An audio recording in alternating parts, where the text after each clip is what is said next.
हरे कृष्णा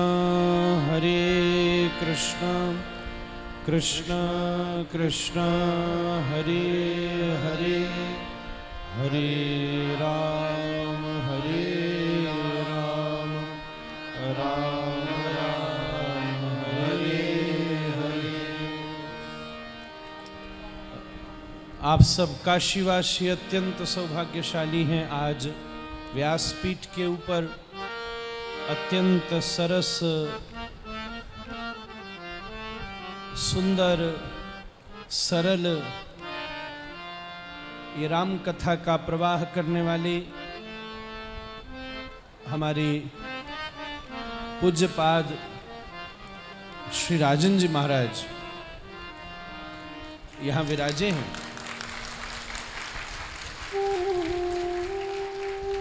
मैं तो ये सोच रहा था कि ये सावन अधिक है तो काशी में भी सब कुछ अधिक अधिक हो गया है। अभी प्रयाग में कथा विश्राम की है तो काशी भी संगम हो गया है। एक तरफ साक्षात विश्वनाथ की ये नगरी शिव बैठे हैं, इधर राम कथा चल रही है, उधर भागवत कथा चल रही है।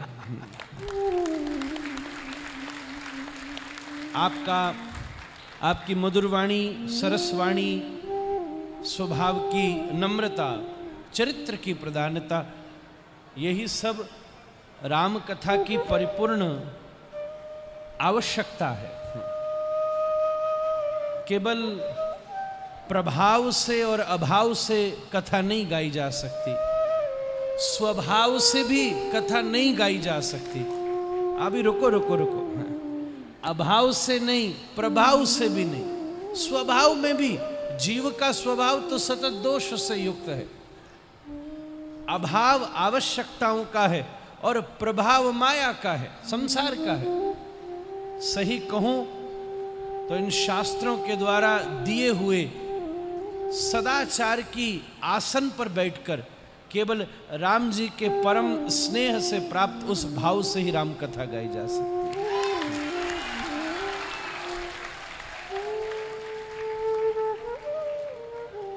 स्वयं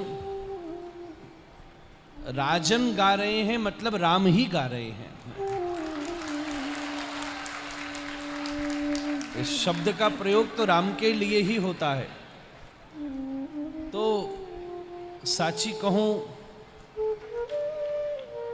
वाल्मीकि लवकुश गा रहे हैं, मानस विश्वनाथ गा रहे हैं, पर आपका सौभाग्य देखिए, राम कथा स्वयं राम गा रहे हैं।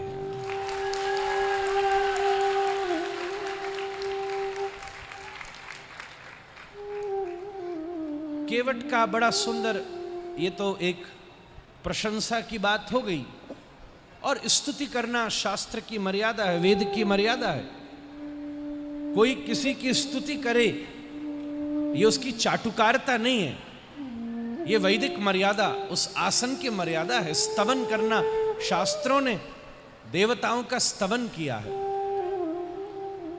पर ये तो आपकी स्तुति हुई, पर अगर आपको रस देने की बात कहूं तो मैं वो मेरे दादा गुरुजी वर्णन करते थे कभी कभी महर्षि वाल्मीकि के आश्रय में, कि जब राम जी भक्ति प्रदान करके केवट के पास से चले गए और फिर वनवास के काल को पूरा करके वापस आए, उस बीच में केवट नाव रखता कैसे था, ये बात बड़ी समझने की है।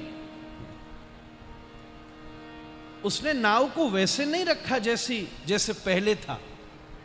मैं कभी भाव की स्थिति में बैठकर उस चिंतन को, उस भाव स्थिति का अनुभव करूं तो मेरे चिंतन में एक अद्वितीय दृश्य प्रकट होता है कि वो उस नाव को वैसे ही रखता था जैसे काशी विश्वनाथ को रखते हैं महाराज।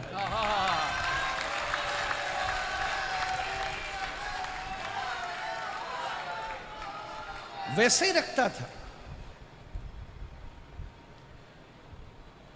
रोज अपनी सीधी सादी अनुभूति से छोटी सी अगरबत्ती जलाकर, जहां राम जी बैठे, जानकी जी बैठी, लखनलाल जी बैठे, जो उनके बैठने की भावस्मृति थी, उस समय यत् किंचित राम साक्षात सूर्यवंशी है, तो देह का जो परम प्रभाव और ताप है, उससे जो एक हल्की सी रेखा सी बन गई थी उस नाव के पाटे के ऊपर,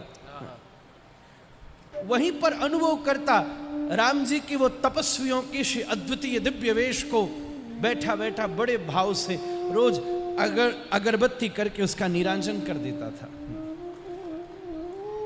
जिसने एक बार चरण धो के जल पी लिया हो, तो ये नशा भी जल्दी उतरने वाला है नहीं भगवान।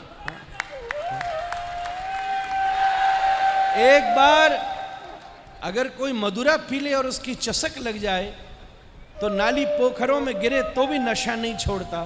जिसने राम के चरणामृत का आस्वादन कर लिया और उसका नशा चढ़ गया, तो कैसे छोड़ देगा। पर एक बात मैं आपसे सत्य कह सकता हूं, मदिरा पीने वाला गिरा, आंख साफ करके देखेगा तो नाली और पोखर होगा, पर राम के चरणामृत का आस्वादन करके चलेगा तो न स्खलेत न पतेत, उसका न कहीं स्खलन होगा न पतन होगा, और गिर भी गया तो आंख साफ करके देख लेना, वो साक्षात राम का चरणारविंद ही होगा।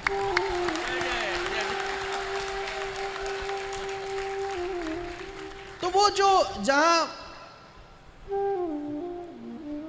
गमछा पे चरण धरे थे, पर भगवान नीचे से तो चरण पुछ गए थे, पर ऊपर राम की नखमणि के पास में जो छिद्र होता है, उसमें हल्का हल्का जल अभी रहा था। छोटी वाली उंगली और बड़ी वाली उंगली के बीच में हल्की सी बूंदियां थी। और जब राम जी बड़े आनंद से बैठे और गंगा जी तरंग ली, राम जी संकोची हैं, जानकी जी बैठी हैं, तो धीरे धीरे धीरे धीरे उस प्रवाह से वो जल भी रिस रिस के जहां अपनी छाप उसकी नाव में छोड़ गया था। मेरा अंतःकरण ये कहता है कि उसके बाद 14 वर्ष तक रोज केवट उसी जल को पीता था और किसी जल को नहीं पीता। रोज उसे पकारता था, रोज पुष्पार्पण करता था, रोज वन से ला करके सुंदर भोग बनाता थी, उसकी गृहिणी भोग बनाती थी, और नौका के पास धर के राम की भाव स्मृति को प्रकट करके उसके सामने भोग को धर के मुद्रा बना के तुलसी डाल के राम राम राम मन में 3 बार मंत्रोच्चार करके उस नौका में विद्यमान अपने स्मृति के अभिज्ञान की प्रतिमूर्ति को राघवेंद्र सरकार को भोग लगा देता था, और रोज कुछ गंगा जी को दे देता था, तेरी कृपा से मुझे मिला, कुछ खुद पा लेता था। अगर चरण 4 बार धोए तो भोग भी 4 बार बनवा सकता है। यही उसकी उपासना है, यही उसकी प्रतीक्षा है। सही बात तो यह है, राम का प्रेम प्रतीक्षा देता है। हम इंतजार तो कर रहे हैं, पर हमको इंतजार करना नहीं आता। अपन संसार की व्यस्तता में राम की प्रतीक्षा कर रहे हैं, पर केवट ने अब उस नाव में किसी को छूने नहीं दिया, अब उस नाव में किसी और को बैठने नहीं दिया। रोज सुबह आकर अपने पीतांबर से उस नाव का मार्जन परिमार्जन कर देता है, रोज उसे साफ कर देता है, और विश्वनाथ की तरह बैठा बैठा उसका अभिसिंचन करता है। ये मेरे राम बैठे, ये नाव नहीं है, ये मेरे राम के पुनरागमन की सूचना है। वो फिर आएंगे, वो फिर आएंगे, वो फिर मुझ पर कृपा करेंगे। और उन्होंने मुझे आज्ञा दी थी कि जब उस पार उतारूंगा तब कुछ देना, तो मैं यही मांग लूंगा कि हे प्रभु, मैं आपको उस पार उतार दूंगा और आप मुझे उस पार उतार। आप भी केवट हो, अपन भी केवट हैं, दोनों केवट ही हैं, बस यही तो अंतर है। मैं जरा सा छोटी नदी का केवट हूं, आप जरा भवसागर के केवट हो। ये यथा माम प्रपद्यन्ते ताम तथैव भजाम्यहम्। आपने अपने हिसाब में ये लिखा था कि जो मेरे लिए जैसा करता है मैं उसके लिए वैसा करता हूं, तो अपने स्वभाव को नहीं भूल जाना। आप मुझे यहां से पार, मैं आपको यहां से पार उतारूंगा, आप मुझको वहां से पार उतारूंगा। अपनी इन वाणी के पुष्पों को ही केवल आपकी प्रसन्नता के लिए। देखो वो फूल तो मैं बाजार से लाया था, पर ये फूल मेरी परंपरा की बगीची में चिंतन के माली ने बोए थे, सो मैंने व्यासपीठ को अर्पित कर दिया। काशीवासी सौभाग्यशाली हैं, आज वहां तो जलहरी से जल चढ़ रहा होगा, श्रृंगी से जल चढ़ रहा होगा, पर मैं पूरे विश्वास से कह सकता हूं इस 3 घंटे विश्वनाथ वहां कम होते होंगे, यहां ज्यादा होते होंगे। ऐसे श्री राजन जी मेरे भ्राताश्री ही, आपने बड़ी सहजता से भ्राता कह दिया। वैसे भी रामायण के अनुभवी के लिए भ्राता शब्द ही सबसे गंभीर है। जो रामायण जानता है वो भ्रातृत्व ही जानता है। रामायण का अनुभवी भ्रातृत्व ही जानता है और किसी चीज को नहीं जानता। यह कथा ही भ्रातृत्व की कथा है, इसलिए आपने अपनी आर्ष परंपरा का अनुपालन करके कहा है। अब अगर आप राम हैं तो मैं भरत बनने का प्रयास करूंगा, और अगर मैं राम हूं तो आप भरत बनने का प्रयास करेंगे। बस इसी के साथ मैं अपनी वाणी को आपके श्री चरणों में समर्पित करता हूं। अब बोलो बोला हार